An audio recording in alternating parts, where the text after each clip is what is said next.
Collector हैं, तो जब भी एक युवा, चाहे वो 24 या 25 साल का हो, आईएएस एग्जाम पास करता है तो वो एकदम से बड़े जिले के अंदर उस पद को ग्रहण नहीं करता है। उसको असिस्टेंट लेवल पर या एडिशनल लेवल पर हम सपोर्ट लेती है गवर्नमेंट। लेकिन ये जो प्रक्रिया है, एक समय के बाद में उनको एक बड़े जिले में काम करने का मौका मिलता है। जैसे छोटे स्थान पर मिला तो वो भी चूंकि वहां का राजा होता है, और बड़े स्थान पर मिला वो भी राजा होता है, जैसे केंद्र सरकार और राज्य सरकार। कोई व्यक्ति अगर केंद्र में मंत्री है और उनको जाके राज्य स्तर पर कोई काम करना होता है, तो वो सोचते हैं कि फील्ड में राजा बन के रहना ज़्यादा अच्छा है, बजाय कि सेंट्रल गवर्नमेंट में एक पर्टिकुलर पोर्टफोलियो या मिनिस्ट्री के साथ में हम रहें। ये अलग अलग अनुभूति है। तो मैंने कहा जैसे मधुबन अगर हम देखें तो ये केंद्र सरकार का मामला हो गया और जोन हमारे राज्य सरकार के हो गए। कई बार अगर जोन इंचार्ज से कह दिया जाए कि मधुबन में आके आप एक डिपार्टमेंट को संभालें, तो केंद्र में एक डिपार्टमेंट संभालना उनके लिए आनंद का विषय नहीं होगा, वो पनिशमेंट का विषय हो जाएगा। लेकिन अगर यहाँ से किसी को भेजा जाए कि भाई 20-25 वर्ष से आप बाबा के घर में सेंट्रल गवर्नमेंट के साथ में काम कर रहे हैं और आपकी आवश्यकता फील्ड में है, वहाँ आपको राजा बना दिया जाए, तो हो सकता है कि उनके लिए वो आनंद का विषय हो। तो इस प्रकार की जो सिचुएशन है, तो क्या उनके द्वारा वहां जाने पर अहंकार या वहां से यहां आने पर हमारी अवस्था डगमग होना, इसके लिए बीच का रास्ता क्या है? तो हमने उनसे कहा कि सबसे अच्छा तरीका है कि पहले तो आप अपने आप को सक्षम बनाएं, और सक्षम जब आत्मा बन जाएगी तो सक्षम आत्मा का सबसे बड़ा गुण होता है कि वो आसपास के वातावरण में भी अन्य आत्माओं को सक्षम बनाने के लिए तरीके ढूंढती है। और जब कोई सक्षम आत्मा तरीके ढूंढती है कि मैं कैसे किसी को गुणवान और शक्तिशाली बनाऊं, तो उसके लिए मैंने उनसे कहा कि आप अपने जिले में 30 दिन काम करें और 1 दिन का समय निकाल के पड़ोस के जिले में चले जाएं। ये सोच के नहीं जाएं कि मैं आपके जिले में आ रहा हूं और चूंकि मैं बड़े जिले में कलेक्टर हूं तो आपको बताऊंगा कि प्रशासन कैसे किया जाता है, और आज की चर्चा में आपका कल्याण भी हो जाएगा और आपके जिले में विकास भी हो जाएगा। हो सकता है कि वहां से जवाब आए कि आज मैं जरूरी मीटिंग में हूं, जब कभी मेरे को टाइम होगा तो मैं आपको निमंत्रण दे दूंगा। इससे अच्छा तरीका है कि हम अपने आप को सक्षम बनाएं और ये मैसेज दें कि मैं आपके जिले से गुजर रहा हूं और मेरी इच्छा है कि आपके साथ 1 कप चाय पीऊं, 5 मिनट की मुलाकात करूं, रूहान करूं, और जो छोटा सा आत्मिक मिलन होगा, उस आत्मिक मिलन के दौरान कुछ ऐसी बातचीत निकलेगी जिससे आप भी कुछ अनुभव शेयर करेंगे, और वो भी अगर उनके साथ में कोई प्रॉब्लम रही तो उनके पास एक सीनियर व्यक्ति आया है केवल सहज या सौजन्य भेंट करने, तो उस सहजता और सरलता और वातावरण में का जो दबाव था वो नहीं होने के कारण वहां पर अपने जीवन से जुड़ी कोई बात शेयर करेंगे, उनको उस जिले में जो दिक्कत आ रही होगी उसका समाधान मिल जाएगा, और उनके द्वारा कुछ केस स्टडी अगर फील्ड में की गई होगी तो वो आपके जिले के लिए एक प्रेरणा का स्वरूप हो जाएगी। तो 2 ये तरीके हो सकते हैं। तो मैंने कहा कि जब फील्ड में आपने देख लिया तो एक तरीका है कि आप ये बोल देंगे कि आप बड़े हैं और इतने सक्षम हैं, पूरी जोन में आपकी मान्यता है और मैं वहां आ रही हूं और तुम्हारी प्रॉब्लम सॉल्व कर दूंगी, तो वो एक्सेप्ट नहीं करेंगे। आप बोलें कि मेरा मन हुआ कि आज आपसे मुलाकात करूं और यहीं से निकल रही हूं, अगर 5 मिनट आप समय निकालें तो उस रूह रेहान में हो सकता है कि आपके जीवन में हुए बदलाव और आपके गुणों और शक्तियों को देख के वो आत्मा कहे कि मुझे भी आप जैसा बनना है, आप जैसा बनने के लिए कुछ तरीका है क्या? तो आप बहुत विनम्रता से कहें, बाबा ने भी कहा है पहले आप समान और फिर बाप समान। तो अपॉर्चुनिटी आपको मिल जाएगी एक तरीका, और जब आप सक्षम रहते हैं तो आपके अंदर सहजता, विनम्रता के गुण ऑटोमेटिक रहेंगे और वो गुण उस आत्मा को स्वीकार करने में बहुत आसानी होगी। तो आपसे बातचीत भी हो जाएगी, रूहान भी हो जाएगी, और कभी आप अपने यहाँ कार्यक्रम रखें तो उनको प्रमुखता दें जिनकी स्थिति ज्यादा खराब है। हम उनको लास्ट निमंत्रण नहीं दें, बल्कि हो सकता है कि उनको मंच पर आमंत्रित करें और उसी खराब और नेगेटिव सिचुएशन में भी कुछ समर्थ उस आत्मा के अंदर देख लें और लोगों के सामने हाईलाइट करें कि आपके अंदर वो गुण प्रभु ने भर दिया है जिसके द्वारा आप अच्छी सेवाएं कर पा रहे हैं। तो जब वो अपने इन गुणों का वर्णन या अपनी बातचीत लोगों के सामने रखेंगे तो उनके अंदर एक प्रेरणा होगी कि इनको हमसे बड़े हैं, जानकारी तो सब है, लेकिन कितनी विनम्रता से हमारी अच्छाई का विश्लेषण उन्होंने किया है।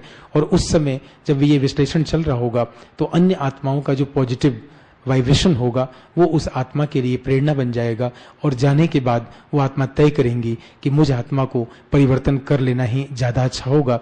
आज इन्होंने इस मंच पर बुलाया है, कल प्रभु एक बड़े मंच पर मुझे बुला सकते हैं और मेरे गुणों की चर्चा हो सकती है। उस दौरान अगर मैं इन अवगुण के साथ में रहा तो बहुत लंबे समय तक किसी बात को प्रस्तुत करने में सारी अच्छाई आप नहीं बता सकते, वो अवगुण किसी न किसी रूप में लोगों को पता चल जाएगा।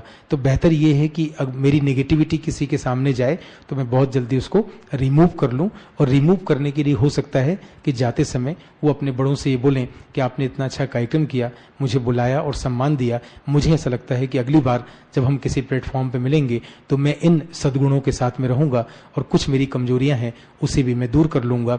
आप बताइए ना, आपके पास कोई उपाय अगर हो इन कमी को दूर करने का। तो मैं समझता हूं कि दो तरीके ये अपने आप को सक्षम बनाने का, एक बार आपके द्वारा उन तक पहुंचने का और एक बार उनको आप तक बुलाने का। अगर इसको फॉलो करते हैं तो उस आत्मा को और आप स्वयं को भी कभी भी अहंकार नहीं होगा, क्योंकि अगर वो आत्मा स्वयं को बदलने के लिए तैयार ही नहीं होती तो अब वहां आप जा नहीं पाते। और आपको जो ताकत भगवान ने दी है उस ताकत का इस्तेमाल करने का मौका मिला। आप भी गॉड के प्रति थैंक्स दें, आभार से भर जाएं, ताकि दूसरी स्थिति में एक दूसरे नकारात्मक या व्यर्थ सिचुएशन को पुनः समर्थ, शक्तिशाली और सकारात्मक बनाने में आप मददगार हो पाए। और कोई बात आ रही हो तो बहुत इजी सॉल्यूशन है, और ऐसा नहीं सोचिएगा, फिर मैं आपसे रिपीट कर रहा हूं, ये मैं दे रहा हूं, कुछ नहीं हुआ है। इस विषय पर काम करने के कारण लगातार काम करते करते प्रोफेशनल रूप से जब हम काम करते हैं किसी चीज को, तो उसमें आपका डेडिकेशन का परसेंटेज इंक्रीज हो जाता है। उदाहरण के लिए भारत में जितने भी खेल या गेम्स खेले जाते हैं और विदेशों में जो खेले जाते हैं, तो अभी धीरे धीरे हमारे यहाँ भी खेल के प्रति जो प्रोफेशनल रवैया दृष्टिकोण अख्तियार कर रहे हैं, उसके पीछे मंशा यही है कि हम लोग भी ओलंपिक्स में ज्यादा रिटर्न लेके आ पाए। वो फैसिलिटी भी हम लोग प्रोवाइड करने का प्रयास कर रहे हैं। उन लोगों के साथ ये होता है कि वो रेगुलर रूप से उस गेम्स को खेलते हैं, इसलिए उनका इफेक्टिवनेस और काम ज्यादा अच्छा हो पाता है। मेरे साथ भी यही है, by profession all over India में डिफरेंट ऑर्गेनाइजेशन के साथ में ये नियमित रूप से कार्य करते हैं। तो इन विषयों पर मनन चिंतन या कार्य करना हमारी रेगुलर प्रक्रिया है।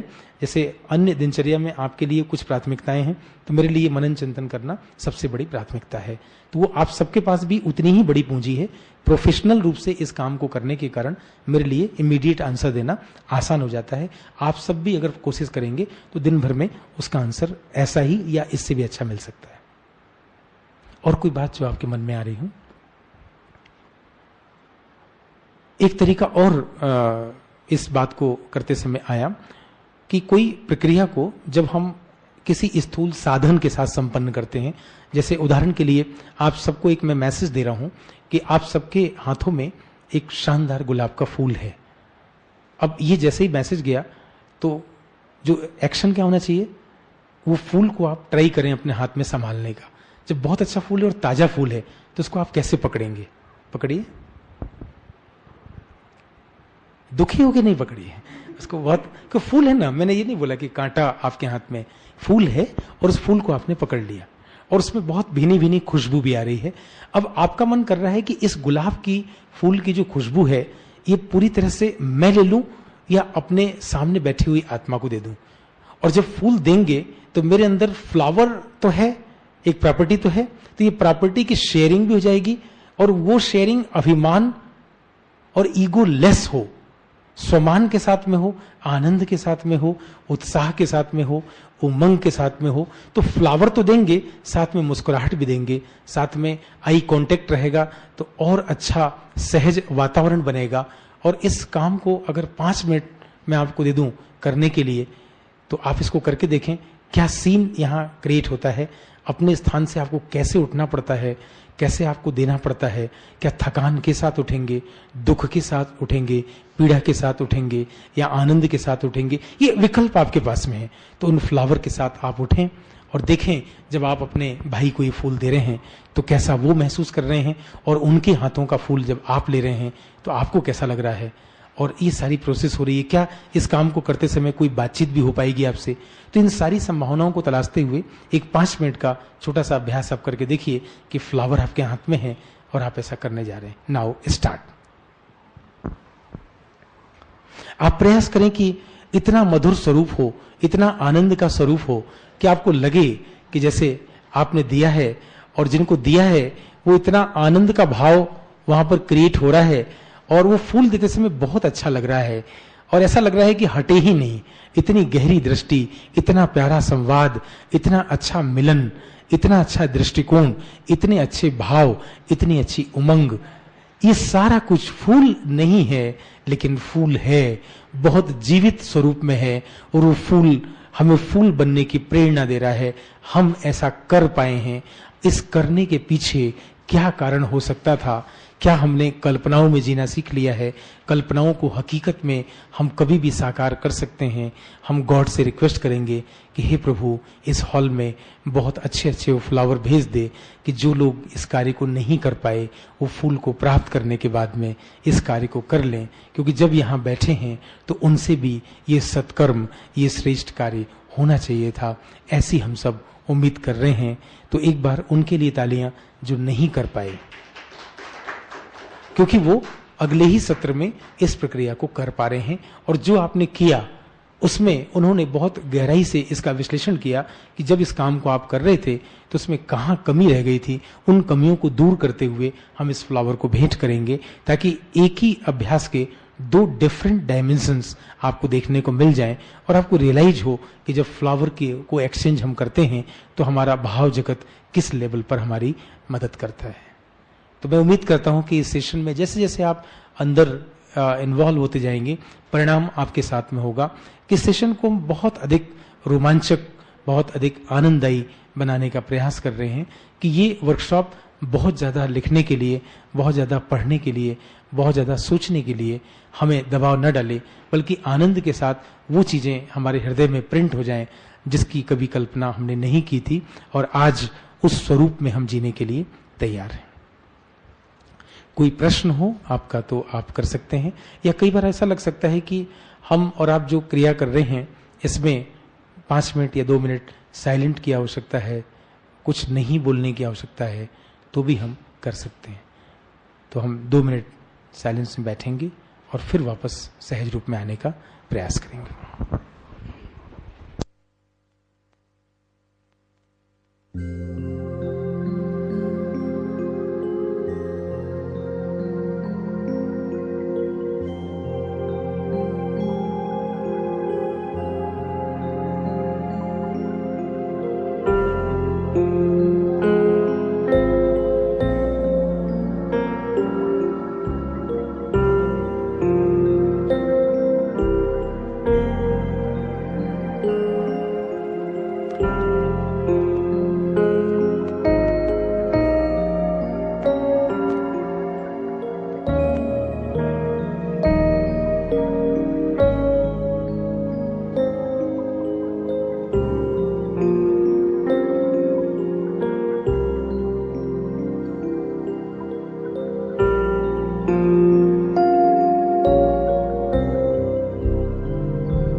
ओम शांति।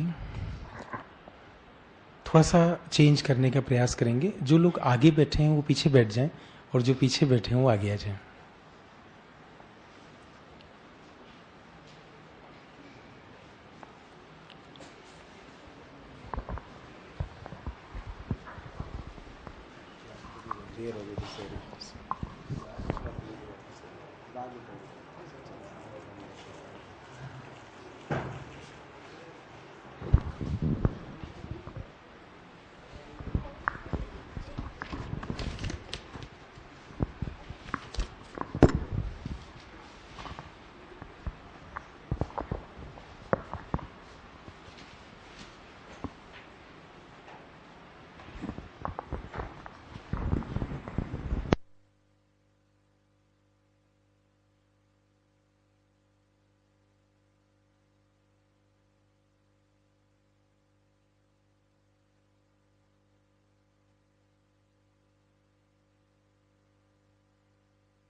कंप्लीट करना।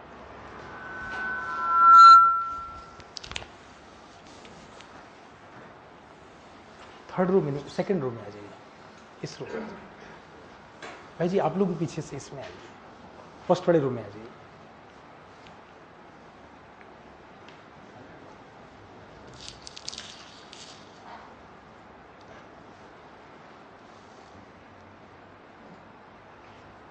आप भी आ जाइए।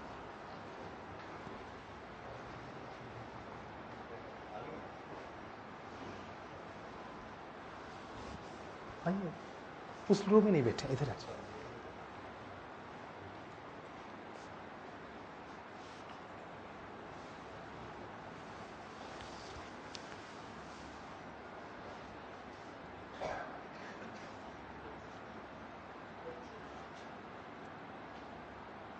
चेंज के बाद में कुछ अलग अनुभव हो रहे हैं? चेंज के बाद में कुछ फील हुआ? पहले ज्यादा कंफर्टेबल सिचुएशन थी या अभी है? ये जो लोग आगे बैठे थे उनको दुख हो गया कि मैं पीछे क्यों चला गया? नहीं, बिल्कुल आत्मा की फीलिंग, जो फीलिंग हुआ ना वही बताना। हाँ जी, पीछे ज्यादा कंफर्टेबल है, आगे एकदम स्ट्रेस पड़ता है। और कोई अनुभव? अच्छा, जो लोग पीछे थे वो आगे आगे, उनको कैसा लग रहा है? सेफ हो गए। जो लोग आगे बैठे थे वो इतने सक्षम हो गए थे कि वो आपके अंदर अब बहुत सारी ताकत भर सकते हैं। अभी तक उनके लिए आपने बहुत सारा शुभ भावना और शुभकामना दिया, और अभी क्या हो रहा है? आप आगे बैठे हैं और उनके आपके लिए कोई ब्लेसिंग दे रहा है। अब ये मैंने कह दिया, लेकिन इसको कैसे स्वीकार करें? क्योंकि जितनी भी बातें यज्ञ में होती हैं वो तभी एक्सेप्ट हो पाती हैं जब वो प्रैक्टिकल हो। मेरे द्वारा ये कह देना कि हम लोग ब्लेसिंग दे रहे थे और आगे के लोग रिसीव कर रहे थे, और दूसरी बात ये कह देना कि अभी वो आपको ब्लेसिंग दे रहे होंगे, इसमें कितनी सच्चाई है, इस फैक्ट को अगर आइडेंटिफाई करने की बात करें तो परिणाम क्या होगा? परिणाम कुछ अलग होगा, बहुत साधारण परिणाम होगा, या कोई प्रोडक्टिव परिणाम हो सकता है। आपको लगा ऐसा कुछ हुआ? या जब आप सुबह से बैठे हुए थे तो केवल आप अपने कल्याण के बारे में सोच रहे थे, ऐसा आपसे नहीं हो पाया? दोनों बातें अलग अलग हैं। आपने जब ऐसा कर्म किया तो ये वाकई में हो गया, या ऐसा अभी आप यहां से कहा जा रहा है तो कुछ होने की संभावना हो सकती है? यहां से कहा जा रहा है तो इस पर कुछ काम हो सकता है। आप देखिए, शुभ भावना या शुभ कामना ये बड़ी इंटरनल प्रोसेस है, लेकिन ये एक्सपोज नहीं होती है। व्यक्तिगत तौर पर कभी आपको एक दूसरे के साथ में पुरुषार्थ करने का मौका मिले और आपको लगे कि जो मैंने किया उसको मैं प्रैक्टिकली आप तक पहुंचाना चाहता हूं, तो वो शेयरिंग भी हो सकता है। और जितनी भी शेयरिंग होती है उसका फॉर्मेशन प्रैक्टिकल है। जितनी भी हम शेयरिंग करते हैं उसका फॉर्मेशन प्रैक्टिकल होता है, और जब प्रैक्टिकल में हम कोई काम कर लेते हैं तो हमको वहां रियलाइज होता है। और रियलाइजेशन आपको किसी परिणाम तक ले जाने में मदद करता है। और वो मदद जब आपको मिलती है तो आपको लगता है कि दुआओं का इफेक्ट है। कई बार आप देखें, आपने सुबह से बहुत सकारात्मक प्रोसेस की और वो प्रोसेस इतनी पॉजिटिव हुई कि आप मॉर्निंग से ही उस एंजॉयमेंट को फील कर रहे हैं, लेकिन कभी टेस्टिंग फॉर्म में आपने नहीं बोला अपने दूसरे भाइयों को कि आज आपने मेरे लिए बहुत सारी दुआएं की थी क्या। योग तो मैं रोज लगाता हूं, लेकिन आज जब मैं बाबा के कमरे में था तो मैं अतीन्द्रिय सुख के झूले में झूल रहा था। तो इमीडिएट तो हमने बाबा को थैंक्स दिया, लेकिन जिनके साथ में हम जीवन का कारोबार कर रहे हैं, जो हमारे सुख दुख में साथी मित्र हैं, उनसे आप ऐसी कोई क्वेरी कर पाए क्या कि आज मेरी अतीन्द्रिय सुख की स्थिति के पीछे कहीं आप लोग तो नहीं, कि आप लोग बहुत दिन से प्लान कर रहे हो कि हमारे भाई के लिए हम इतनी शुभभावनाएं और वेल विशेस दें कि ये अतीन्द्रिय सुख के झूले में झूलने लगे। ऐसा कभी हुआ? तो रियलाइज करते कि अतीन्द्रिय सुख के झूले में झूले तो, लेकिन ऐसा कभी पूछ नहीं पाए। क्यों ऐसा नहीं हो पाया? हमें ऐसा लग पाया कि क्या शुभ भावना और शुभ कामना तो एक साधारण प्रक्रिया है, क्या इस लेवल पर भी कोई वेल विशेस दे सकता है जो किसी आत्मा के जीवन में अतीन्द्रिय सुख में या अतीन्द्रिय सुख के झूले में झूलने की स्थिति में वो आ जाए? ऐसा हो सकता है क्या? ऐसा कोई कर सकता है क्या? लेकिन दुनिया के अंदर ये बात भगवान के लिए भी कही जाती है कि जाको राखे साइया मार सके न कोई। तो क्या हम अपने कभी पुरुषार्थ के लिए या अपनी प्रगति के लिए या हमारे द्वारा जब अच्छे कर्म हो जाते हैं और कहीं छोटी सी गलती भी हुई तो वो गलती हाईलाइट नहीं होती है, उससे पहले हमको रियलाइज हो जाती है और उस रियलाइजेशन में उस गलती को हम रिमूव भी कर लेते हैं और पुनः हम गॉड को थैंक्स देते हैं कि अगर ये पता चल जाता तो हम शायद इतने बड़े पुरुषार्थ को नहीं कर पाते। लेकिन ये पता भी नहीं चला और मैंने अपने अंदर चेंज कर लिया। तो चेक करना और चेंज करना क्या इतनी साधारण बात हो सकती है या इतनी गहरी बात हो सकती है? और उस गहरे स्तर पर जाके जब आप अपने आसपास में आत्माओं के साथ में व्यवहार करने का प्रयास करते हैं तो आप देखेंगे कि परिणाम आपके पक्ष में ज्यादा है, क्योंकि उन आत्माओं के द्वारा यह सोचा जाता है कि क्या आप आत्मा के द्वारा इतनी बड़ी बात पर काम कर लिया गया कि आप इतनी ऊंची अवस्था में हो और उस अवस्था के जो निमित्त लोग हैं वो हमें बता रहे हैं, आप कह रहे हैं कि आपके द्वारा हमने ऐसा कर लिया। तो ये भी आपके निरअहंकारी स्वरूप का परिणाम हो सकता है। और वाणी के द्वारा जो निरअहंकारी स्वरूप की बात सुबह चल रही थी वो यहां स्टैब्लिश होती है, क्योंकि हर बार क्रेडिट गोज टू यू। जब भी आपको प्राप्त होता है तो प्राप्त करने में जो अभिमान आड़े आता है, तो प्राप्ति के समय उस प्राप्ति के पीछे जो कारण बन रहा है वो ईश्वर को या आसपास जो हमारी आत्माएं हैं और जो पुरुषार्थ में हमारे लिए सहयोगी हैं उनको हम शेयर कर दें। तो उस समय आपकी वाणी की ताकत बढ़ जाएगी और आपके अंदर निरअहंकारी स्वरूप का अभ्युदय हो जाएगा। तो ये धीरे धीरे अभ्यास में आने लगेगा। मैंने प्राप्त किया, लेकिन इस प्राप्ति के पीछे हमारे ही भाई बहनों की बहुत सारी दुआएं और परमात्मा की ब्लेसिंग और जो परमात्मा ने गाइडेंस दिया उसको नियमित रूप से रेगुलर फॉलो करने का परिणाम हुआ कि मैं पुरुषार्थ में इस ऊंचाई तक पहुंच पाया। ये आपका सेल्फ रियलाइजेशन वहां हो जाएगा। तो ये सारे केवल शब्द नहीं है, क्योंकि शब्दों के मामले में, अर्थ के मामले में या डिटेल के मामले में जितने हम सब बाबा के बच्चे रिच हैं, पावरफुल हैं, उतना दुनिया में कोई नहीं है। जैसे वो बॉल खेलते हैं ना, वैसे हमारे यहाँ इतने अच्छे अच्छे और गूढ़ शब्दों के साथ में हम रोज स्वयं को उस ज्ञान गंगा में डुबकी लगाने का प्रयास करते हैं। इतने रिच हैं हम शब्द के अंदर कि जो शब्द आपके द्वारा बोले जाएंगे दुनिया में वो उसका अर्थ ही लोग नहीं समझते। तो कितने कि इतनी अमीरी के बाद में आप तुलना करें, जिसके पास बहुत ज्यादा सोना चांदी हीरा मोती हो, तो क्या उसके जुबां पर उन क्वालिटीज के अलावा कोई कंकड़ या पत्थर या दुख देने वाले बोल आ सकते हैं? तो कोई लेके भी आएगा ना स्टॉक में, तो आप उसको यूज नहीं करोगे, क्योंकि आपके पास जो पावर का लेवल है, जो प्रोसेस है, वो इतनी डीप है कि उसके द्वारा आप इंजॉय कर रहे हो, और वो इंजॉयमेंट आपकी बहुत बड़ी प्रॉपर्टी है। और बल्कि उसमें से शेयर भी कर दोगे आप कि ये सारी प्रॉपर्टी आप भी ले जा सकते हो। तो इतना धनवान स्वरूप हम आत्माओं का है कि वाणी के द्वारा या कर्मों की गति जो आप देखने में या सुनने में या समझने में आ रही है आपके पास में, तो वो भी गति बहुत गोही तरीके से आप संसार के सामने रख सकते हो, अर्थात जी सकते हो। तो जैसे जैसे निर्विकारी स्वरूप आपके सामने आया, तो वो निर्विकारी स्वरूप आपके कर्म को ताकत प्रदान कर देता है। क्योंकि निर्विकारी स्वरूप के बाद में जब आप झुक रहे हो ना, तो वो स्वीकार कर लिया जा रहा है इस रूप में कि यहां जो झुकना है वो किसी दबाव के कारण नहीं, बल्कि गुणों के कारण, शक्तियों के कारण। और संपन्नता हमेशा इस बात के लिए मोटिवेट करती है कि इंसान अगर संपन्न हो गया तो उन गुणों और शक्तियों को वो शेयर कर लेता है, बांट देता है। वो इस स्वरूप में प्रकट नहीं करता है कि मैंने ये एक्वायर किया, बल्कि शेयरिंग करता है कि इन गुणों के साथ जीने का आनंद ही अलग है, इन शक्तियों के साथ में काम करने का मजा ही कुछ और है। तो वो जैसे जैसे आपकी प्रोसेस में आएगा, लाइफ प्रोसेस में, आप आनंद के साथ में रहोगे, फीलिंग आपकी उसमें बिल्कुल ड्रेस्टिक चेंज आ जाएगा। और वो चेंज ही आपको बहुत ज्यादा पावरफुल बनाने में, शक्तिशाली बनाने में मददगार हो सकता है। तो यहां भी एक छोटी सी प्रक्रिया हम संपन्न करेंगे, जिससे पता चले कि जो लोग अभी बैठे हैं और जो हमारे साथ जुड़े हैं, वो लोग जब हमको ब्लेसिंग देंगे तो उनका स्वरूप क्या होगा, और जब हम उस ब्लेसिंग को रिसीव करेंगे तो वो रिसीविंग ऑर्डर क्या होगा। तो जो लोग पीछे हमारे भाई खड़े हैं, बैठे हैं, तो वो एक एक भाइयों के पीछे आगे खड़े हो जाएं इस स्वरूप में कि वो उनको ब्लेसिंग दे रहे हैं।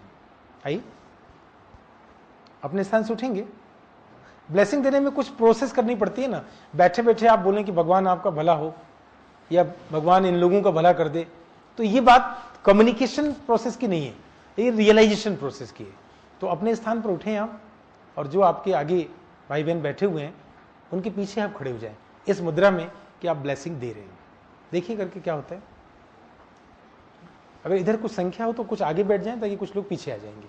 आप लोग कुछ आगे आ जाएं, अगर कम पड़ रहे हो तो आप और आगे आ जाएं। केवल 2 ही लाइन बनेगी, आगे की एक लाइन है, उसके पीछे कुछ लोग हैं, वहां आ जाएं। इसे हाँ उसको रखे ना।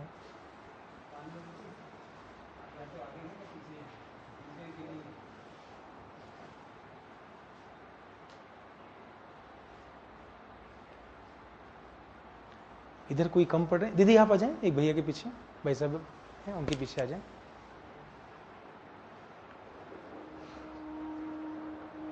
अब देखें अपने दोनों हाथों को, जो आपके सामने बैठी हुई आत्मा है, तो इस मुद्रा में खड़े हो जाएं जैसे कि आप ब्लेसिंग वाकई में दे रहे हो। अपनी आंखें बंद कर लें, और दीदी थोड़ा सा और आगे आ जाएं ताकि भाई साहब के सिर पर आपका हाथ हो। हाँ, ब्लेसिंग मुद्रा में जैसे खड़े हैं सभी। आप उम्र नहीं देखिए, क्योंकि आत्मा तो कई जन्मों से इस सृष्टि पर आ रही है, तो बहुत बड़ी उसकी एज है।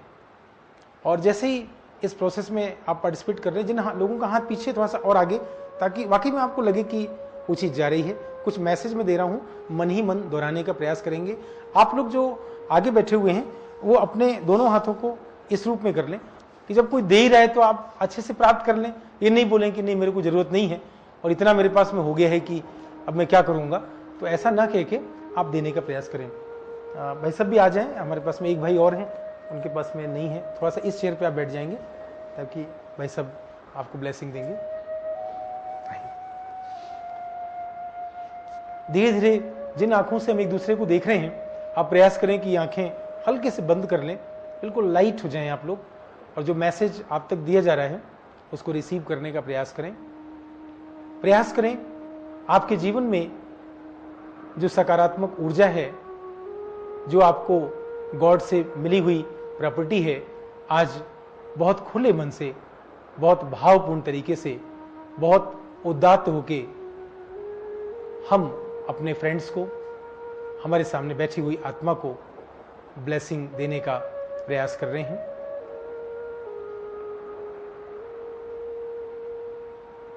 परमात्मा से संपूर्ण दिव्य गुणों को प्राप्त करना और उन दिव्य गुणों को आप आत्माओं तक सहजता से पहुंचाना मैंने अपने जीवन में स्वीकार कर लिया है। आज मैं बिल्कुल चिंता मुक्त होकर संपूर्ण शक्तियों को आप आत्मा के लिए न्यौछावर कर रही हूं कि आप भी बहुत शक्तिशाली, बहुत संपन्न और बहुत गुणवान बन जाएं। आप आत्मा इतने पवित्र, इतने आनंद स्वरूप में आ जाएं कि आपको देखते ही अन्य आत्माओं को ये फील हो कि जीवन हो तो आपके जैसा हो, आत्मा हो तो इतनी न्यारी और प्यारी हो। हम बाबा के बच्चे हैं, हम सभी को इस बात का बहुत गहरा एहसास है कि हमने जो पुण्य कर्म अपने जीवन में एकत्रित किए हैं, उनको भी अगर हम बहुत सहजता से, बहुत प्यार से आज आप आत्माओं के कल्याण के लिए सौंप देते हैं तो बहुत खुशी होगी। क्योंकि ये जो ट्रांसफॉर्मेशन हो रहा है, जो गुण और पुण्य और शक्तियां आज हम प्रदान कर रहे हैं, हमें विश्वास है कि हम ये पुनः एकत्रित कर लेंगे। परमात्मा ने हमें रोज ही बहुत अच्छा पुरुषार्थ करने का मौका दिया है, और जब इन गुण और शक्तियों को आज ब्लेसिंग के रूप में आत्माओं के कल्याण अर्थ हम दे देते हैं, तो हमको ये भी एहसास होता है कि हमें फिर से श्रेष्ठ गुणों और श्रेष्ठ शक्तियों को एकत्रित करना है, ताकि उन शक्तियों और गुणों के द्वारा हम अन्य और आत्माओं का कल्याण कर सकें। ये कल्याण आपके द्वारा नित्य नूतन तरीके से सर्व आत्माओं के प्रति होता रहे। ये भावना आज दातापन की आपके अंदर जो आई है, वो निश्चित तौर पर आपके हाथों को इतना सक्षम बनाएगी कि आप आत्मा इस स्थूल हाथों के द्वारा इस जगत को बहुत सारी सकारात्मक मूल्य ट्रांसफर कर सकेंगे, और वो आत्माएं धन्य हो जाएंगी। वो आत्माओं की फीलिंग, उन आत्माओं का स्वरूप इतना सकारात्मक हो जाएगा कि उन्हें एहसास होगा कि प्रभु किस तरह से श्रेष्ठ मनुष्यों का निर्माण करते हैं, और उन श्रेष्ठ मनुष्यों के द्वारा अन्य आत्माओं का कल्याण होता है, और ये कल्याण जीवन पर्यंत इसी स्वरूप में चलता रहे। ऐसी हमारी शुभ भावना है, शुभ कामना है, और ये हमारी ब्लेसिंग निश्चित तौर पर कल्याण का आधार बनेगी, ऐसा हमें विश्वास है। सहज रूप से अपनी आंखें खोलेंगे और फील करेंगे कि ये जो बिलीव है ये कैसे गहरा हुआ है, और वापस अपने स्थान से आके उन आत्माओं को भी देखने का प्रयास करेंगे एक दिव्य दृष्टि कि उनको जो कुछ भी आपने ये प्रॉपर्टी शेयर की थी, उन्होंने बहुत गहराई से इसको स्वीकार किया है। तो एक बार उनके सामने सहज रूप से आएं और उन्हें एक दृष्टि प्रदान करने का प्रयास करें, ताकि बाबा के द्वारा वो बात आज प्रूव हो जाए कि नजरों से कैसे हम निहाल कर सकते हैं। आइए एक एक करके आते जाएं और नजरों से आपके सामने बैठी हुई आत्माओं को निहाल भी करेंगे, एक पावरफुल दृष्टि इस भाव के साथ में कि ये दृष्टि उनके जीवन का के कल्याण का आधार बन जाएगी, और जीवन पर्यंत उनको याद रहेगा कि किसी ने हमको इतनी सशक्त, इतनी पावरफुल और इतनी दिव्य दृष्टि दी थी कि हमारा कायाकल्प हो गया। जो आत्माएं बैठी हुई हैं उन सभी से रिक्वेस्ट है कि वो एक बार आभार दें, थैंक्स दें खड़े होकर अपने स्थान पर कि उन्होंने इतना पावरफुल सपोर्ट हमें किया, और इस थैंक्स के साथ में पुनः अपने स्थान पर बैठने का प्रयास करेंगे।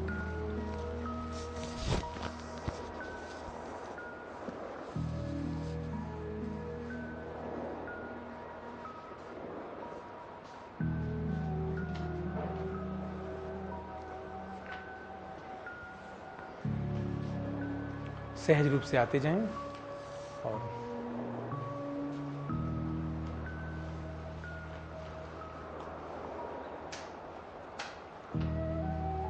चूंकि परमात्मा के द्वारा जितनी भी हमें प्रक्रियाएं दी गई हैं वो बहुत सूक्ष्म है, और उन सूक्ष्म स्वरूप को जगत के सामने वो स्वरूप हमारा छोटे छोटे स्थूल व्यवहारों के द्वारा जा पाए और लोग इन भावों को समझ सकें। क्योंकि हम अगर ये कह देते हैं कि हम पवित्र दृष्टि के द्वारा नजरों से निहाल करते हैं तो ये पता नहीं चलता है, लेकिन जैसे ही इसको व्यवहारिक रूप से आपने अंजाम देने का प्रयास किया तो हमारे अंदर एक खुशी की लहर दौड़ गई। हमें विश्वास हो गया कि ऐसा हो सकता है। लेकिन इस विश्वास के पीछे हमारी एक बहुत बड़ी मान्यता भी है जो जगत में कम दिखाई देती है, कि जब हम देते हैं तो कई हजार बार परमात्मा उसी समय रिटर्न कर देते हैं। प्रकृति का ये नियम है तो जो भी दिया गया है वो लोग इस चिंता के साथ नहीं बैठे कि आज तो सब कुछ चला गया, और जो बैठे हुए हैं वो ये ना सोचे कि सब कुछ प्राप्त हो गया। जैसे आप प्राप्त कर रहे थे और जो हाथ ऊपर से आप थे, तो आपको याद होगा कि वो हाथ केवल रिसीव नहीं कर रहे थे, बल्कि इन हाथों के द्वारा भी रिफ्लेक्शन था, और वो रिफ्लेक्शन भी आप जिन आत्माओं की ब्लेसिंग ले रहे थे उन तक वो ब्लेसिंग पहुंच चुकी है। अर्थात ये क्रिया दोनों ओर से हुई है। जैसे कोई भी क्रिया और प्रतिक्रिया, साइंस का एक नियम है एक्शन एंड रिएक्शन, ऐसे मनोविज्ञान में भी जितनी भी सूक्ष्म क्रियाओं को हम करने का प्रयास करते हैं उसके परिणाम तुरंत ही हमारे पास में आ जाते हैं। आप देखेंगे कि जो लोग पीछे बैठे हुए हैं वो भी उतना ही संपन्न हुए हैं जितना कि आप आगे बैठी हुई आत्माएं संपन्न और शक्तिशाली हुई हैं। इस छोटे से प्रयोग के बाद में अगर कोई प्रश्न आपके सामने आ रहा हो तो उसे कर लें, क्योंकि हम लोग ऐसी बहुत सारी प्रक्रियाएं करने का प्रयास करेंगे। उसके पीछे मनसा यही है कि बहुत बार बहुत ज़्यादा लिखना पढ़ना या जो भी चीज़ कम्युनिकेट होती हैं वो इतना ज़्यादा हो जाती हैं कि मन बहुत भारी हो जाता है। ऐसा लगता है कब तक सीखेंगे, क्यों सीखेंगे, कितना सीखना बाकी है, कितना लिखा जाएगा, क्यों लिखा जाएगा, ऐसे तमाम प्रश्न। तो आज बिल्कुल लाइट होके, बहुत हल्के स्वरूप में होके आप चीज़ों पर अपनी बहुत पैनी नज़र रखें, एक बालक के समान ऑब्जर्वेशन करें। आप देखेंगे कि जो भी चीज़ें आप आत्मा के द्वारा चाहा जा रहा है वो सब कुछ बिल्कुल प्रिंट हो जाएगा आपके हृदय में, और सारी चीज़ें आपके पास में सुरक्षित रहेंगी। तो बिल्कुल भय मुक्त होकर अपनी बात को रखने का प्रयास करें। जैसे पहले प्रश्न आया, बहुत गूढ़ प्रश्न आया कि कैसे हम अपने जीवन में पुरुषार्थ करें कि अन्य आत्माओं को ये आभास हो कि वो ये रियलाइज करें कि इनके द्वारा ये श्रेष्ठ पुरुषार्थ जो किया जा रहा है इसमें अहंकार नहीं है, बल्कि सहज स्वरूप है, निरअहंकारी स्वरूप है, और वो उसको स्वीकार भी कर लें और उनसे प्रेरणा ग्रहण करने का प्रयास भी करें। तो ये बहुत अच्छा प्रश्न था, इस पर बहुत अच्छी बातचीत भी हुई। तो मैं आपसे रिक्वेस्ट करना चाहूँगा कि कोई भी क्रिया जो आपके साथ हुई है, कुछ न कुछ बात आपके अंदर निकली होगी। जो लोगों ने पहले पार्टिसिपेट किया था उनके अलावा अगर हिम्मत करके पार्टिसिपेट करेंगे तो आपको खुशी भी होगी और नई चीज़ निकल के भी आएगी। कोई भी आत्मा से आइए, एक चेयर और नहीं, आइए प्लीज। सीखने और सिखाने की प्रक्रिया में दोनों ही लोग बड़े महत्वपूर्ण होते हैं, और उसमें से अगर हम सेकंड में भी कम आकलन करेंगे तो ये लर्निंग की प्रोसेस में ये बहुत बड़ी बाधा होगी। हम सब समान हैं और एक दूसरे के लिए मददगार हैं, सब उतने ही शक्तिशाली हैं जितना कि हम रियलाइज कर रहे हैं एक दूसरे को। प्लीज वैसे। ओम शांति। हम ये अभ्यास तो रोज करते हैं, हम एक जगह खड़े होकर चारों बाजू दृष्टि देते हैं, लेकिन आज एक नवीनता, हम ऐसे हाथ पीछे करके खड़े रहते हैं या हाथ आगे बांध के खड़े रहते हैं, लेकिन आज आपने जैसे बताया हाथ ऐसे करके, तो हमें ऐसा फील हुआ कि बहुत सारी शक्तियां हाथ में से निकल कर सिर्फ एक आत्मा नहीं लेकिन चारों तरफ जा रही है, और इसे बहुत अच्छा बाबा की भी अनुभूति हुई और बहुत आनंद की, और एक शक्तिशाली, हम जैसे मास्टर सर्वशक्तिवान है, इस स्थिति का अभ्यास बहुत अच्छा हुआ। आपका बहुत बहुत थैंक्स। ओम शांति। Thank you. भाई साहब ने ये फील किया, और कई बार कोई आत्मा आपके आसपास में नहीं भी हो, और उदाहरण के लिए आप लॉन में बैठे हैं तो दोनों हाथ जिसे फ्री हैं तो धरती तक वो हाथों को पहुंचा दें। आप देखेंगे कि वो पावर देने के भाव में, क्योंकि हम सब आत्माओं का जो बेसिक गुण है वो देवता वाला है, देने का संस्कार है, और जितना अधिक हम देने की प्रक्रिया में अपने आप को जोड़ेंगे तो आप पाएंगे कि आप सुख से, शांति से भरपूर हो रहे हैं। अगर कोई बहुत बड़ा प्लांट वहां पर है तो उन पेड़ों को भी आप ब्लेसिंग दे सकते हैं। कहने का भाव पृथ्वी, जल, अग्नि, वायु, आकाश, इन सभी के प्रति जो आपका जो सद्भाव भरा दृष्टिकोण है वही इनको शक्तिशाली बनाएगा, या इनके अंदर दिव्यता या लौकिकता या पवित्रता को प्रवेश दिला पाएगा। तो इस भाव के साथ में अगर जल तत्व नदी पर आप बैठे हैं तो वहां भी अपने हाथों को वहां तक ले जा सकते हैं, और नदी में बैठने के बाद में उस भाव के साथ में जब जाएंगे तो आपको ऐसा फील होगा कि इतनी बड़ी नदी को भी आपने कितनी सारी शक्ति दे दी। और दुनिया के अंदर जो भी हम देखते हैं कि देवताओं के मंदिर में जाने के बाद में शक्ति मांगते हैं, लेकिन बाबा के बच्चे वहां जाने के बाद में ये फील करते हैं कि इन देवता के द्वारा इतना कुछ दिया जा रहा है, तो जो दिया जा रहा है उस स्टॉक में कुछ और वृद्धि हो जाए, इसके लिए आप वहां बैठ जाएं और उन देवताओं के प्रति भी उसी भाव से तमाम शक्ति और गुणों का आह्वान करें और उन्हें देने का प्रयास करें। तो आप देखेंगे कि वो मंदिर जो स्थूल रूप में दिखाई दे रहा है वो भी शक्ति संपन्न बन गया और अन्य आत्माओं के कल्याण में वो देवता की जो भूमिका है वो ज्यादा बढ़ गई। तो जैसे जैसे आप अपनी भूमिका को देने के भाव से जोड़ने का प्रयास करेंगे, परिणाम आपके सामने होगा। और कोई बात अगर आपके सामने आ रही, कुछ जोड़ना चाहें इसमें या कोई प्रश्न हो तो आप कर सकते हैं।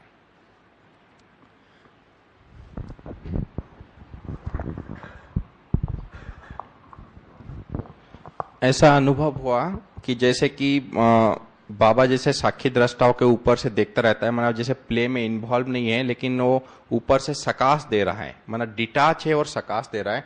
तो उस स्थिति की एक फीलिंग है कि जो है ऊपर से, जैसे हम कभी कभी अभ्यास करते हैं कि हम अपने रोल को ऊपर से देखें, साक्षियों के देखें, तो ऊपर से ऐसा है कि बाबा परमात्मा जो है कैसे ऊपर से इस प्ले में इन्वॉल्व नहीं है लेकिन सबको सकाश दे रहा है और डिटाच है और सबकी जो है कैसे किस तरह से किस ऊंची शुभ भावना की स्थिति में है।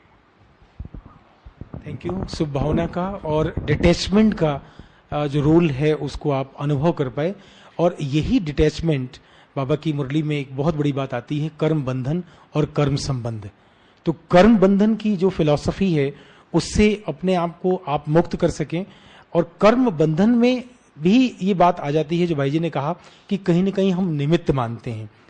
तो निमित्त निर्माण वाली स्थिति और अवस्था को हम रियलाइज कर रहे हैं, लेकिन निमित्त के भाव से भी आप अलग हट जाएं, और कैसे निमित्त निर्माण चित्त अवस्था में आता है, ये शिफ्टिंग के बहुत सारे उदाहरण यज्ञ में हैं और हमारी दादियां उस स्वरूप में पहुंची हैं। उसको आप जैसे जैसे अनुभव करेंगे तो ये जो बोलचाल में ये बात आती है कि बाबा ने मुझे निमित्त बना दिया, तो इसमें भी एक लंबा सा सेंटेंस आप बोल रहे हैं। तो इससे भी जब जैसे जैसे मुक्त होंगे तो कर्म संबंध में आ जाएंगे। कर्म संबंध इतनी गहरी बात है कि कर्म संबंध में आना माना उस कर्म का भाव, उस कर्म को मैंने किया या मेरे द्वारा हुआ, ये भी आभास आपको नहीं रहता है। कोई कहता है तो आपको लगता है कि कुछ और नया मैं कर लूं, बजाय कि इस कर्म के संबंध में जो मेरे लिए अच्छा या ये फीडबैक दिया जा रहा है, उस फीडबैक से ज्यादा मैं कुछ एक्स्ट्रा कर लूं तो उस समय का सदुपयोग हो जाएगा। हो सकता है कि वो फीडबैक आने के बाद में मोटिवेशन तो मिलता है, लेकिन गति हमारी कहीं कम ना हो जाए, या मैं दूसरों से अलग मत मान बैठूं कि अब तो इतना बड़ा मुझे भगवान ने निमित्त बना दिया है कि शेष किसी कर्म की आवश्यकता नहीं है। तो साकार में भी आप देखें कि जब ब्रह्मा बाबा ने 12 गुरु किए थे, तो हम सब आत्माओं के द्वारा भले ही हम कितनी भी ऊंची स्थिति में पहुंच जाएं, एक रिकॉर्ड के तौर पर कोई एक आत्मा जरूर आपके आसपास में होगी जो पुरुषार्थ में आपकी मदद करती होगी। तो आप एक भी आत्मा आपके पास में है तो 11 तो अभी कमी है ना आपके पास। तो वो नंबर अगर 12 भी हो जाता है तो आप घबराना नहीं, आप चिंता नहीं करना, ये नहीं सोचना कि हम कहीं उलझ रहे हैं।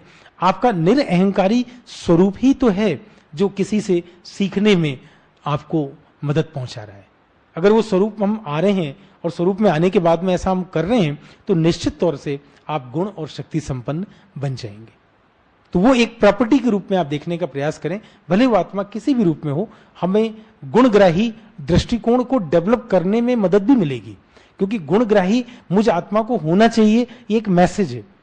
अंडरस्टैंडिंग हमारे पास में है, लेकिन समझ के साथ में गुणग्राही दृष्टि को मैं इंप्लीमेंट कर दूंगा और मेरी स्मृति में सदैव गुणग्राही भाव बना रहता है, और गुणग्राही हो जाने का संकल्प मुझसे ऐसा करवा देता है कि जब जब मुझे मौका मिलता है, आत्मा किसी भी स्वरूप में हो, मुझे आत्मा के द्वारा सीख लिया जाना या सीखने की और प्रवृत्त हो जाना मैंने अपनी नियत बना ली है, और नियमित रूप से मेरा ये सीखना ही मुझे आगे बढ़ाने में मदद करता है।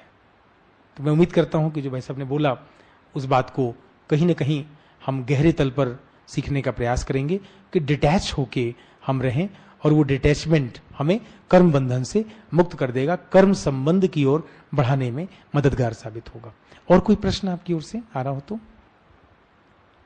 मैं इसलिए भी पूछ रहा हूं कि कई बार सेशन के एंड में ये पॉसिबल नहीं हो पाता है कि एक एक अभ्यास के डिटेल में हम जा सकें, क्योंकि वापस रिपीट करना पॉसिबल नहीं होगा। ये सारे अभ्यास बहुत छोटे हैं और इन अभ्यासों के द्वारा निश्चित तौर पर एक नई चेतना की ओर हम बढ़ने का प्रयास कर रहे हैं। ओम शांति। अभी जो दो भाइयों ने बताया तो वो ब्लेसिंग देने वाले थे, और मैं अभी ब्लेसिंग लेने वालों की तरफ से बोलता हूँ। जैसे हम मेडिटेशन करते हैं तो बाबा के ऊपर से पावर आती है, तो जैसे अभी हमने प्रैक्टिकल देखा, उसमें तो दिखाई नहीं देता कुछ भी, इसमें देखा कि हाँ सचमुच जैसे प्रैक्टिकल में कोई भाई खड़ा है, तो मैंने ये सोचा कि जैसे बाबा ऊपर से पावर दे रहा है और जैसे मैं मूर्ति हूँ और मुझे जैसे वो गढ़ रहा है, और संपन्न अवस्था या संपूर्ण अवस्था जैसे वो चाहता है, मतलब बस मुझे ऐसा एहसास हो रहा था कि मुझे अभी कुछ नहीं करना है, बस चुपचाप पावर को लेते जाना है। हम मेडिटेशन में ये अभ्यास करते हैं कि पावर आ रही है, लेकिन यहाँ जैसे प्रैक्टिकल में कोई स्टूल में कुछ था जैसे, तो उससे ऐसा एकदम मुझे लगा कि मेडिटेशन में हमको ऐसा करना चाहिए कि सचमुच पावर आ रही है।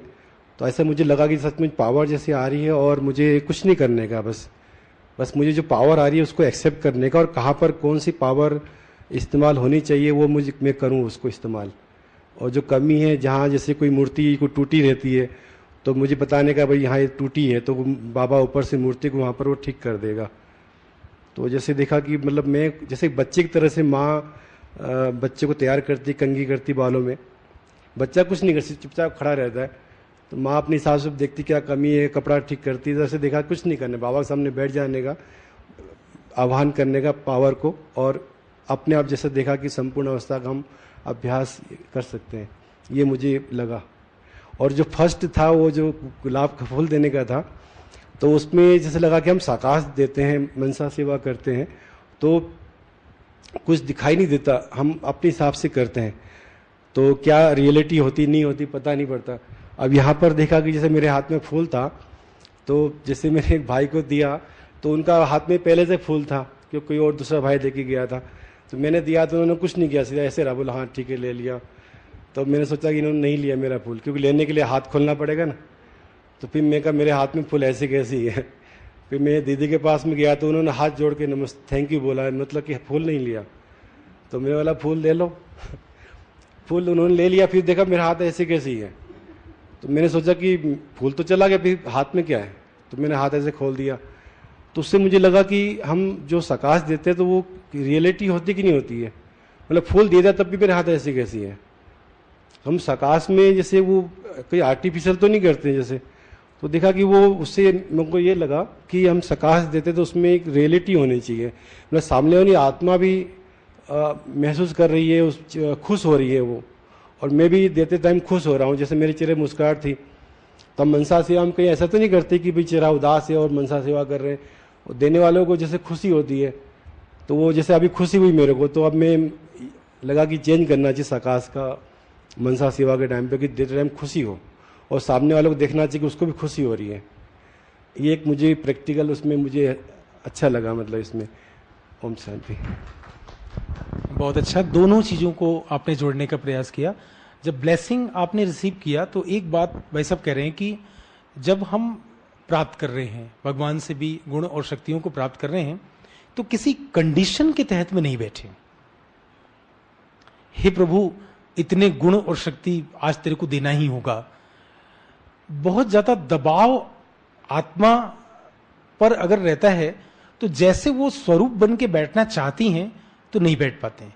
भाई साहब कह रहे हैं कि जब ब्लेसिंग मिल रही थी तो मुझे लगा कि जितनी टूट फूट है वो सब ठीक हो जाएगी, ये बिलीव क्रिएट होना, अर्थात मैं बहुत समझदार और चालाक बन के परमात्मा के सामने प्रस्तुत नहीं हूं, मैं सहज और साधारण स्वरूप में प्रस्तुत हो जाऊं। अगर ये भाव आपने क्रिएट कर लिया तो बड़े अच्छे इसके परिणाम होंगे। कई बार लौकिक रीति से भी आपको दुनिया में मंदिर में जाने का मौका मिलता है, उस समय जब आप निरंकारी स्वरूप में मूर्ति के सामने बैठ जाते हैं और ये ब्लेसिंग देने का प्रयास करते हैं कि बहुत सारी शक्तियां मेरे अंदर से निकल के जा रही हैं, तो उसके पहले एक घटना घटती है कि जो लौकिक आपका मित्र है वो फूल, नारियल, अगरबत्ती ये लेने का प्रयास करता है और आप बड़े सहज भाव से उनको लेने भी देते हैं। वो पूछते भी हैं कई बार कि आप नहीं लेंगे, आप कुछ नहीं कहते हैं, इशारा करते हैं कि आप ले लो, कोई बात नहीं। और वो बहुत आग्रह करते हैं तो वो पुष्प आप कई बार अपने हाथों से उन देवता के ऊपर चढ़ा भी देते हैं। लेकिन जब बाहर आप निकलते हैं तो आप उनको कुछ समझाने का प्रयास करते हैं। उन्होंने उन तमाम स्थितियों में अपने आप को कहां रखा और क्या देखा और क्या समझा, वो बात भाई साहब कर रहे थे कि जब हम रिसीव कर रहे हैं, जब हमें प्राप्त हो रहा है, जब हम दे रहे हैं तो केवल हम रिसीव करें, और दे रहे हैं तो केवल हम दें। Learner learns one thing at A time. एक समय में एक काम बहुत गहरे तरीके से किया जा सकता है, और वो अगर हमने कर लिया या वो आपके द्वारा हो गया, वो आपसे घटित हो गया, आपसे संपन्न हो गया, तो एक उसका परिणाम बहुत अच्छा होगा कि आप अपने उस मित्र को ये कह पाएंगे कि जब आप देवता के सामने पुष्प, नारियल और अगरबत्ती लेके गए थे तो उस समय देवता की दृष्टि बहुत गहरी आपके ऊपर थी, लेकिन ये 2-3 चीजें जो स्थूल रूप में थीं वो बाधा बन गईं और आपका और जो आपके इष्ट आराध्य हैं उनके बीच में संपर्क स्थापित नहीं हो सका। और मैं चूंकि इन तमाम चीजों को लेके इसलिए नहीं जाता हूं कि वहां देवता के द्वारा जो दृष्टि हमको मिल रही है, तो दृष्टि प्राप्त करने की बजाय हम किसी स्थूलता में उलझ जाएंगे। तो इसलिए मैंने किसी प्रकार के स्थूल सामग्री को इकट्ठा करके वहां पहुंचा देने और अर्पित करने के फॉर्म में भी क्या होता है, आपका सिर झुक जाता है। जब सिर झुक जाता है तो आप वहां विनम्रता के फॉर्म में तो हैं, लेकिन स्वमान और जो प्राप्ति का जो फॉर्म है वो आपके पास में नहीं रहता है। ब्लेसिंग वहां मिलेगी, लेकिन जो डायरेक्ट इमीडिएट आपको लेना था, जो पावर लेने की आप बात कर रहे थे, उससे आप वंचित रह जाएंगे। तो परमात्मा के सामने जब मिलन आप मनाते हैं वहां भी यही रहता है। बहुत सारी कंडीशनिंग आप लेके नहीं जाएं, बहुत सारी सामग्री लेके नहीं जाएं, बहुत सारी स्थूलता लेके नहीं जाएं, केवल आप हो और आपके अलावा कोई नहीं हो। तो जैसे आप एक स्टेटमेंट देते हैं कि मेरा तो एक शिव बाबा, दूसरा ना कोई, तो वहां भी केवल एक बात हो, केवल और केवल आप हो। तो आप आत्मा 100% रिसीव कर रही हो, इस फीलिंग के साथ में वो सारी प्रोसेस जब घटित होती है तो उसके सुखद परिणाम आपके सामने आ जाते हैं। तो यही भाव आपने कहा। आपने एक और बहुत अच्छा माइक्रो लेवल का एनालिसिस किया कि जब फ्लावर नहीं था हमारे हाथ में, हमने गुलाब के फूल की कल्पना की, और जब मैं फ्लावर अपने भाई को दे रहा हूं तो उनके हाथ में बहुत सारे फ्लावर थे। वो सूक्ष्म रूप से उन फ्लावर को साइड में रख सकते थे और इशारा कर सकते थे कि केवल आप 15 सेकंड का मुझे समय दे दें, तो मैं इन फ्लावर को रख के 100% उन फ्लावर को स्वीकार कर पाऊंगा। तो ऐसा ना करके बहुत सारे फ्लावर हमारे बीच में हैं और उसी भीड़ में जब हमने स्वीकार कर लिया तो हमारे पास जो आत्मा निरअहंकारी स्वरूप में आई थी, तो उस आत्मा को हमारे निरअहंकारी स्वरूप की अनुभूति नहीं हो पाई। तो एक छोटा सा बैरियर आपने आइडेंटिफाई किया है, तो उस बैरियर को भी आप समझने का प्रयास करें कि जब आपके पास बहुत सारा होगा तो रिसीव कैसे करेंगे। और ये उस आत्मा को पता चल जाएगा कि चूंकि इनके पास में इस फ्लावर की संख्या ज्यादा थी, तो मेरे द्वारा, क्योंकि एक आत्मा आपको शेयर कर रही है। एक छोटा सा उदाहरण, कल ही एक घटना घटती है कि जब मैं टोली लेके चलता हूं तो मेरे ही साथ के भाई, उन्होंने अपना हाथ बढ़ाया कि भाई साहब आप टोली ले लें। तो मेरे हाथ में चूंकि टोली थी तो बहुत सहज काम करना बड़ा आसान होता है, मैंने उनको इशारा कर दिया कि मेरे पास भी है। और यही स्थिति थोड़ी देर के बाद में फिर हुई। इसी काम को मैंने करना चाहा अपने दूसरे साथी के साथ कि भाई साहब आप टोली ले लें, तो वो 10 मिनट पहली वाली घटना फिर घट गई, भाई साहब मेरे पास में है। तो मैंने देखा कि अगर हम सभी को इस तरीके से ही मना करते रह जाएंगे तो पूरे संसार में मैसेज पहुंच जाएगा कि हमारे पास तो है। एक भाई की ड्यूटी भगवान के घर में टोली बांटने की लगी है, आपकी ड्यूटी लगी नहीं है, लेकिन टोली बांटने की प्रक्रिया में भले ही वो हजारों लोगों को दे रहे हैं, लेकिन बहुत कम लोग आपसे ये बोलेंगे कि भाई साहब ये टोली ले लें। आप उनका आदर करते हुए, आभार देते हुए, आपके मन में मेरे प्रति इतनी शुभ भावना है कि आज स्थूल भाव से भी आप मेरा मुख मीठा कराना चाहते हैं, मेरा मन, मेरा हृदय आपको बहुत आभार देता है, एक छोटा सा अंश भी ग्रहण कर लेंगे, तो उनके द्वारा ये जो देने की प्रक्रिया है ये कभी रुकेगी नहीं। वो उम्मीद करेंगे कि आज एक को, कल 2 को, और कल या परसों अनेकों को वो पहुंचा सकते हैं बाबा की टोली। भाव जगत क्रिएट करने वाली बात है। मधुबन में हम आते हैं, बाबा से मिलते हैं, छोटी सी टोली का पैकेट रहता है। आप सबको अनुभव होगा कि बहुत सारे टीचर बहनें उस छोटे से पैकेट को भी लेके जाती हैं और अपने सेंटर पर एक एक दाना वो अन्य आत्माओं को देती हैं। ऐसा नहीं है कि ये जानकारी उनको नहीं है जो उस टोली को संपूर्ण रूप से ग्रहण कर लेते हैं, दोनों को है, लेकिन दोनों ने अपना अपना एटीट्यूड चेंज कर लिया है। एक को पूरा बांट देने में आनंद है और एक को पूरा ग्रहण कर लेने में आनंद है। आनंद दोनों में है। एक ऐसी भी स्थिति हो सकती है कि मैंने खूब बांटा है प्रभु, अब जो कुछ भी तू दे रहा है सब कुछ मैं ही लेना चाहता हूं। यह भी प्रोसेस अच्छी है, कहीं दिक्कत नहीं है इसमें, लेकिन जो देने वाली प्रक्रिया है वो और अच्छी है। अगर एक बेटर है तो दूसरा बेस्ट है। एनालिसिस आपको करना होगा कि जब हम देते हैं तो कहीं ना कहीं एक स्लाइट स्माइल हमको मिलती है, उस टोली का रिटर्न हमको मिलता है। भले ही बहुत सारे शब्द नहीं हो, लेकिन भाव जगत बहुत कुछ कह जाता है जिसे हम प्रतिदिन प्रतिपल अनुभव करते हैं। और कोई बात जो आपके अंदर आ रही हो?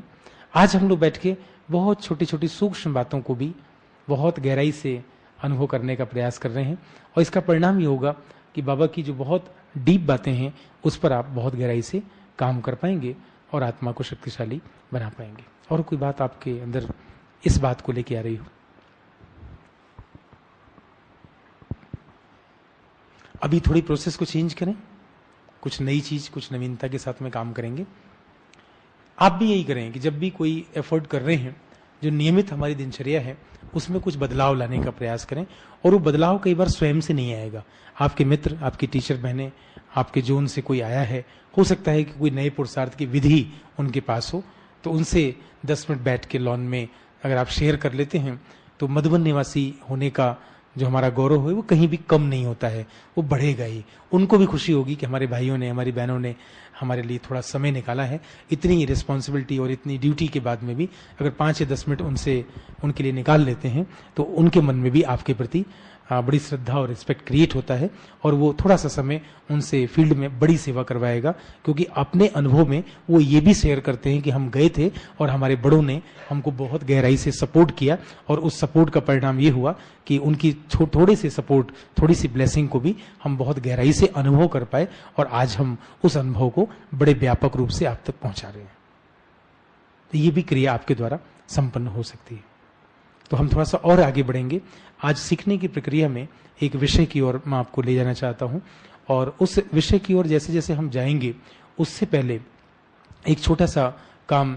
अभी तक हम एक दूसरे से प्राप्त करने का प्रयास कर रहे थे, हम अकेले भी रोज परमात्मा से प्राप्त करते हैं। आज समूह में रहते हुए अकेले हम कैसे प्राप्त करें, उसके लिए एक छोटा सा अभ्यास करेंगे। आप सभी उठेंगे अपने स्थान पर और चेयर को थोड़ा पीछे कर लेंगे और एक ही सर्कल में सभी आ जाएंगे।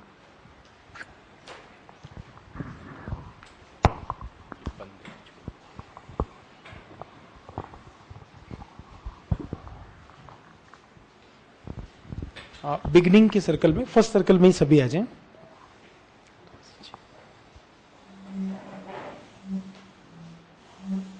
और सर्कल को बड़ा कर लें, थोड़ा सा चेयर को पीछे कर देंगे।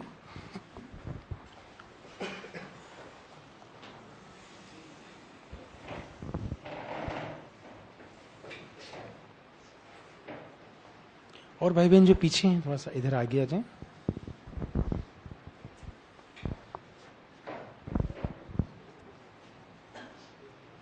प्रयास करें जहां थोड़ा सा घनिष्ठता हो रही, थोड़ा सा जगह और अपने पास में है।